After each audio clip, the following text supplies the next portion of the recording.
So now we are at 11. We're gonna do a condiment called chili. This is very peculiar to this part of the world. We have this next to our dish.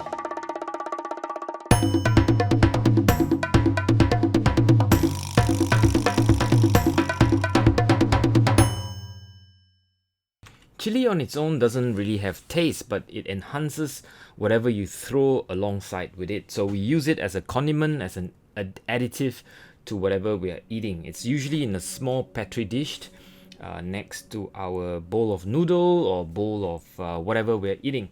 So I sketch this as always with a Palomino Blackwing, simple lines, broad shape. I intend to just put in my first layer of black.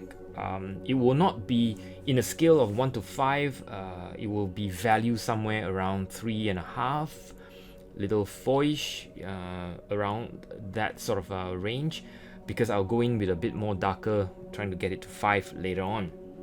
So first layer, mimicking what I see as the darkest dark at value 4 from the photograph, ignoring the table, the mat, and just looking at the highlights and also the chili itself, because I intend to use red. So all those bits and bobs floating in the soya sauce will all be left white for now. I also carefully leave white paper white where I see the lighter part of the dish, and I use water to soften all the edges, connecting all the shapes. That allows me to create gradation from 1 to 5 or 4 in this case. Then I go in with chili red. I mix quinacridone roast dashed in with a bit of cadmium scarlet and a bit of cadmium orange. The chili needs to show variety of reds because if you just use a single red, it will be too obvious that it is, and it will look very illustrative. So you do want to create a little bit of realism, not too much, with maybe 2 or 3 different hues of red. It actually doesn't matter what sort of hues, but the variety is what you're aiming for.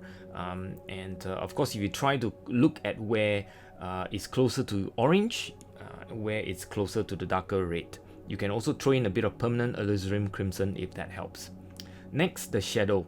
I intend to soften all the edges of the shadow because reality and shadow needs to be differentiated by a simple act of softening the edges. When you've laid down the shadow, all you need to do is use soft, wet brushed, not too wet, just a little bit, and you can just erase the edges of the shadow and you will look blur just like that. And the next thing I do is to go in with a darker color. I use 2 colors. I use the lunar black, and I throw in a mix of deep purple. You can create your own purple with permanent alizarin crimson with French ultramarine plus lunar black if you like, and that may just give you a little bit of a darker tone. Or you can throw in a phthalo green plus permanent alizarin crimson. That will also work. Next, I use my trusty white gel pen. It's a Siglo Mitsubishi white gel. It's already kind of dried up, so it won't give me a very distinct line. In fact, broken, it's also something that I prefer because broken white is what you see in the highlight actually, not too ghastly white, if you like. If you put too much white, it will just look illustrative. It will not look real in that sense. So I prefer broken, and the dried up gel pen does help in some ways. Not that I like it that way, but you can also have a brand new gel pen and then use your finger to just rub it. It will also create more or less a similar effect if you like. Next up, put my name. I think we're done. Simple sketch for today. Not very complicated. Anybody can do this. I'll leave the reference for your for your use. You can check it out at the description and linked from Pexel. And next, putting the date. It's 2021 August 5th. I hope you've enjoyed this video and stay safe wherever you are. There's no need to take risks. So wear masks wherever you go and enjoy the day. And this is Whee Teck saying stay safe and out.